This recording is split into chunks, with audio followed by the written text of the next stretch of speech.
안녕하세요. 오늘의 사연입니다. 구독과 좋아요 한 번씩 부탁드릴게요. 바로 사연 시작하겠습니다. 제 이름은 김다정이고 30대예요. 4살 연상의 남편과 5살 된 딸 나연이와 함께 3인 가족이에요. 우리 부부는 6년 전에 결혼했고 이른바 사내 결혼입니다. 결혼을 계기로 저는 직장을 그만두기로 했어요. 그 후 남편은 지방으로 정근 가게 되었어요. 저도 함께 지방으로 이사했죠. 아는 사람이 없는 지방에서의 생활은 힘들었지만 딸 나연이가 태어나고 나서 육아 행사 등에 적극적으로 참여했어요. 그러다 보니 점차 친구들이 생기기 시작했어요. 남편에게 새로 사귄 친구 집에 나연이와 함께 놀러 갔다 왔다고 다음엔 우리 집에 초대해도 될까 물어보면 남편은 당연히 불러도 된다고 했어요. 제게 친구가 생긴 것 같아서 안심된다네요. 남편은 계속 절 신경 쓰고 있었다는 것을 알 수 있죠. 다정한 남편 덕분에 지방 생활에 어느 정도 익숙해졌을 때 남편이 본사 근무로 복귀하는 게 결정됐어요. 본사 근무를 하게 된 남편은 회사 측에서 더 이상의 정근은 없다는 말을 들었어요. 그래서 우리 부부는 꿈에 그리던 집 짓기를 고려하기로 했어요.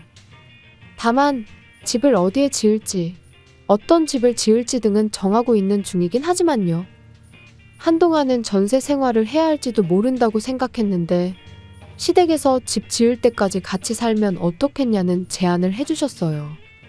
시어머니는 동거를 기대하는 눈치였고 결국 시댁에서의 생활이 시작됐어요. 나연이가 새로운 유치원에 금방 적응해 매일 유치원에 가는 걸 좋아하고 있었어요.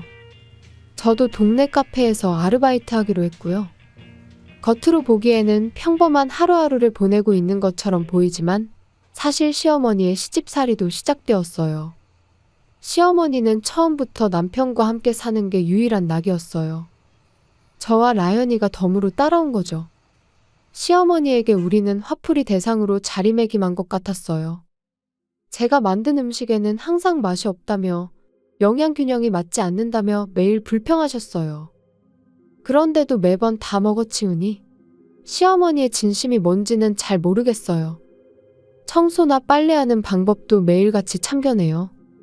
그래도 매일 다시 하다 보니 시어머니가 마음에 들어하는 방법도 알게 되었고 2주 정도 지나서는 시어머니의 간섭을 받지 않게 되었어요. 그러자 시어머니의 잔소리 방식이 달라졌어요. 어느 날이에요.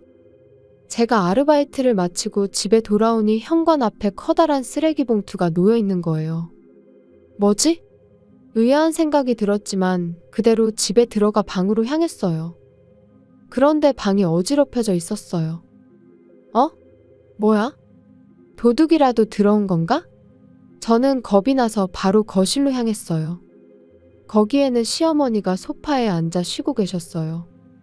어머님, 제 방에 도둑이 들어왔던 것 같아요. 도둑이요. 그러자 시어머니는 아무렇지도 않게 이렇게 말씀하셨어요.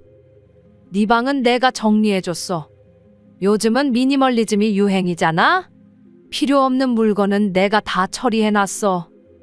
그 말에 현관에서 본 커다란 쓰레기 봉투가 떠올랐어요. 시어머니와의 대화는 그 자리에서 끝내고 현관 앞에 놓여있던 쓰레기 봉투를 가지러 갔어요.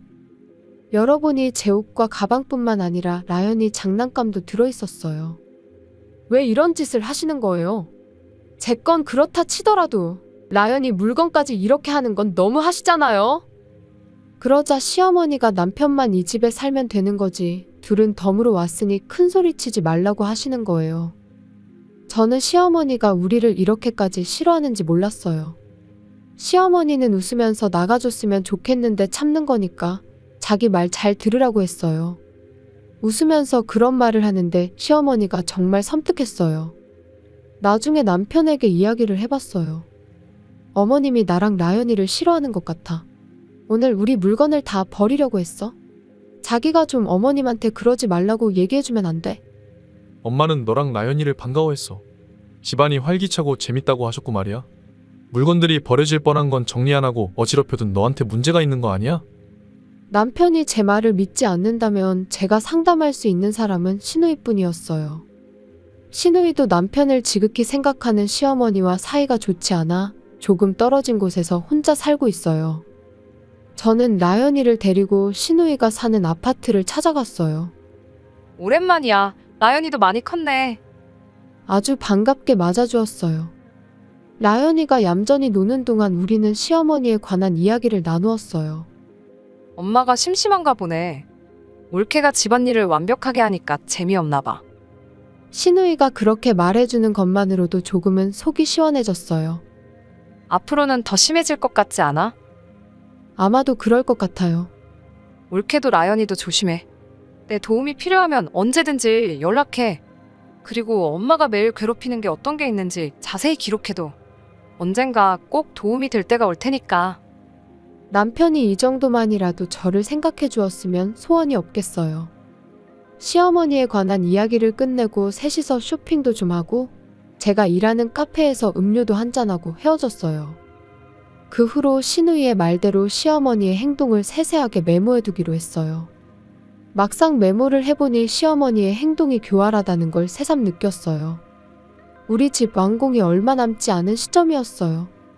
최근 시어머니는 음식에 대해 불평하는 것 외에는 눈에 띄는 행동은 없었어요. 그래도 매일 메모를 하는 건 빠뜨리지 않았어요.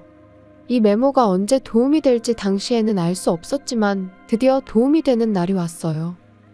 그것은 제가 쇼핑을 하러 나갔을 때였어요. 우리 가족은 차가 한 대밖에 없고 평일에는 남편이 사용하기 때문에 쇼핑하거나 장을 보러 갈 때는 기본적으로 걷거나 자전거를 탔어요. 그날은 걷고 싶은 기분이 들어서 걸어서 쇼핑하러 나갔어요. 따스한 봄 공기와 푸른 하늘이 아름다워 걸어서 오길 잘했다고 생각하고 있는데 뒤에서 차가 저를 향해 돌진하는 게 아니겠어요. 들이닥친 차의 운전석에 앉아있던 건 다름 아닌 시어머니였어요. 미안해. 괜찮아? 아니, 괜찮지 않아야 할 텐데. 라는 목소리가 들려왔어요. 저는 차에 부딪히기 직전에 옆으로 살짝 비켜서 날아가지는 않았어요. 네, 괜찮아요. 하지만 너무 아파요. 제가 간신히 대답하자 시어머니가 채타고 혀를 차는 소리가 들렸어요. 뭐야, 아직 멀쩡해 보이잖아. 그렇게 말하며 시어머니는 차를 다시 후진했어요. 도망치려 해도 몸이 아파서 잘 움직일 수가 없었어요. 어떡하지? 이대로 가다가는 정말 큰일 나겠어. 그런 생각을 하고 있는데 충분히 차를 후진시킨 시어머니가 큰 소리로 이제 정말 끝이야 라고 외쳤어요. 저는 어찌할 바를 몰라 멍하니 바라볼 수밖에 없었어요.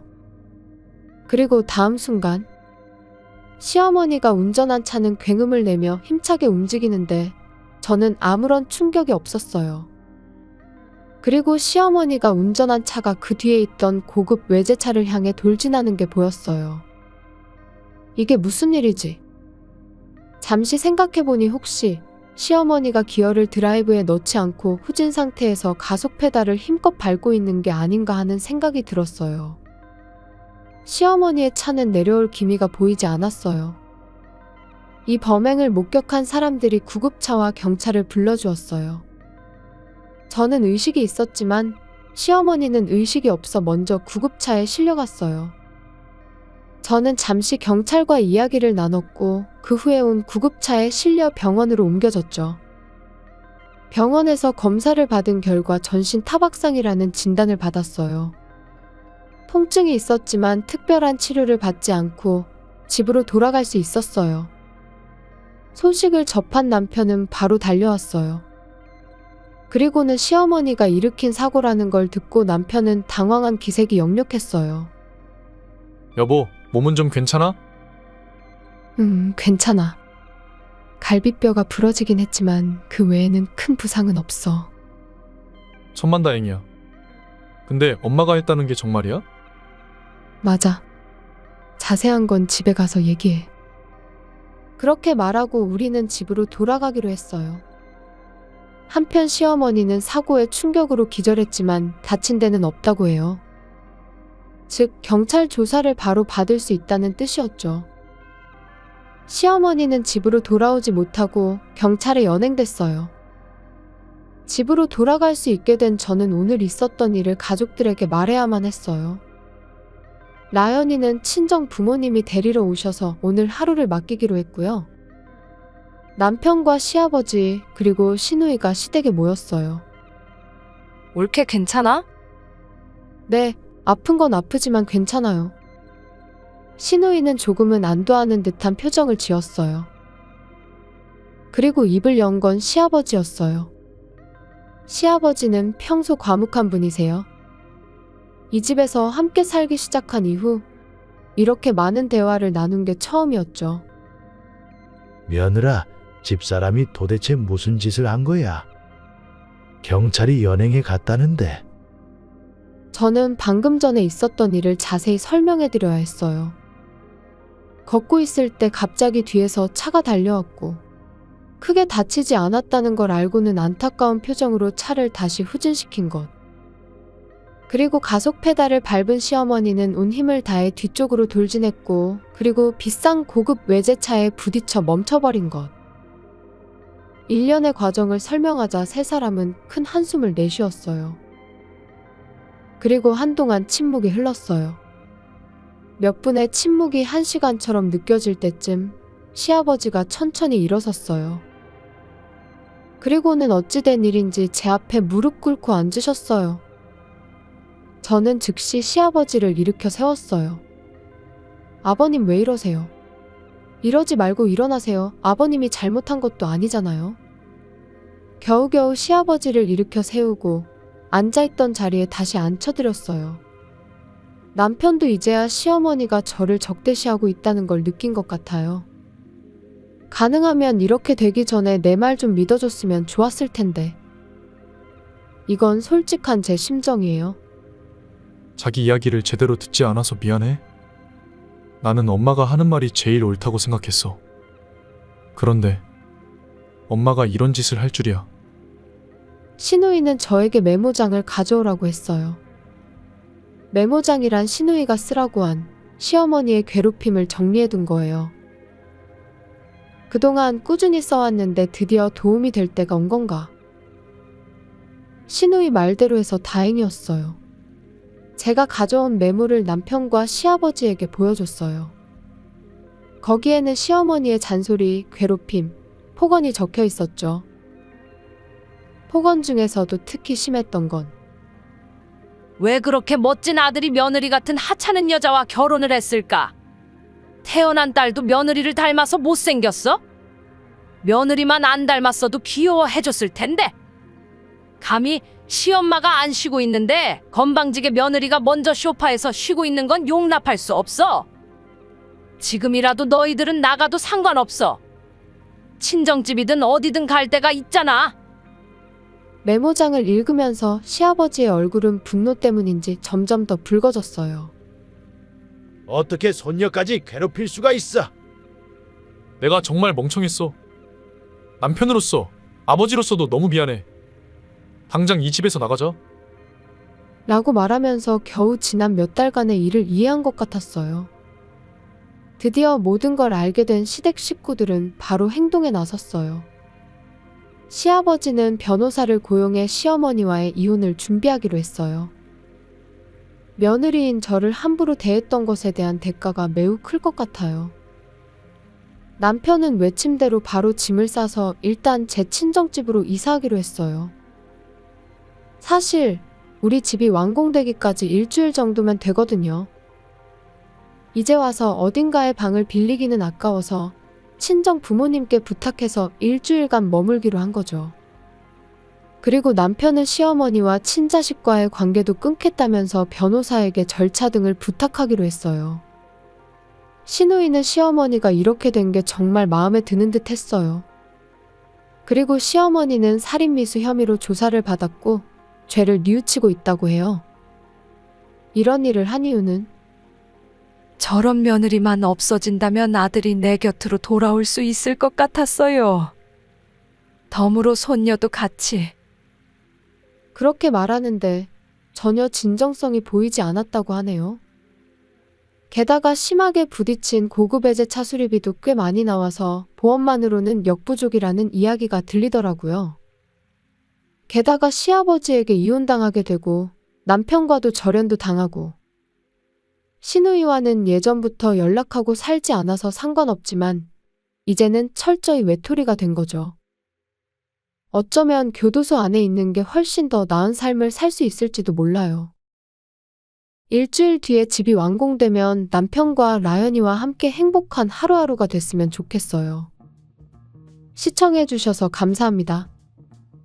그럼 다음 영상에서 다시 뵙겠습니다.